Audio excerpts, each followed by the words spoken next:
സംസാരിക്കാൻ താല്പര്യമില്ല. നിന്നെ പോലെ വ്യക്തിത്വമില്ലാത്ത വാ തുറന്ന കള്ളം പറയുന്ന മാനിപ്പുലേറ്റ് ചെയ്യുന്ന നിന്നെ പോലുള്ളവരോട് എനിക്ക് സംസാരിക്കാൻ താല്പര്യം. ജയിൽ നോമിനേഷനിലുള്ള രണ്ടാൾക്കാരിൽ, അതായത് അഭിഷേകും ശ്രീത്തും തമ്മിൽ ടൈ വന്നപ്പോൾ അതിനിടയിൽ ഇങ്ങനെ ക്വസ്റ്റ്യൻസ് ചോദിച്ചല്ലോ. അപ്പോൾ എനിക്ക് തോന്നിയത് എന്താ വെച്ചാൽ ആൾക്കാരെല്ലാവരും കൂടി വട്ടിട്ടിട്ട് ആക്രമിച്ച പോലെയാണ് എനിക്ക് തോന്നിയത്. കുറച്ച് പേര് മാത്രമാണ് സൈലന്റ് ആയിട്ട് അവിടെ ഇരുന്നത്. പിന്നെ കുറച്ച് സപ്പോർട്ട് ചെയ്തത് സായി, അതുപോലെ തന്നെ അൻസിബ, ഋഷി പോലുള്ള ആൾക്കാരാണ്.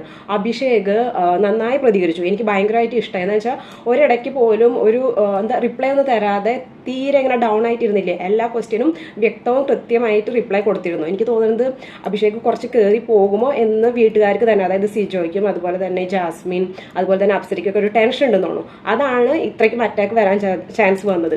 ഇതൊക്കെ എനിക്ക് പറയാൻ തോന്നുന്നത് അഭിഷേകിന്റെ കളിയെ കുറച്ച് കൂടുതൽ പ്രൊമോട്ട് ആക്കുകയുള്ളായിരുന്നു. എന്ന് വെച്ചാൽ ആദ്യത്തെ ഒരു ദിവസം അഭിഷേക് വന്നപ്പോൾ ഭയങ്കര ഒരു എനർജി ആയിരുന്നു. പിന്നെ യെല്ലോ കാർഡൊക്കെ കിട്ടിയിട്ട് ഡൗൺ ആയിരിക്കായിരുന്നു. പക്ഷെ ഇനി വീണ്ടും അത് ഉയർന്ന് ഫൈനലിസ്റ്റ് ആവാനുള്ള ചാൻസ് വരെ ഉണ്ടെന്നാണ് എനിക്ക് തോന്നുന്നത്.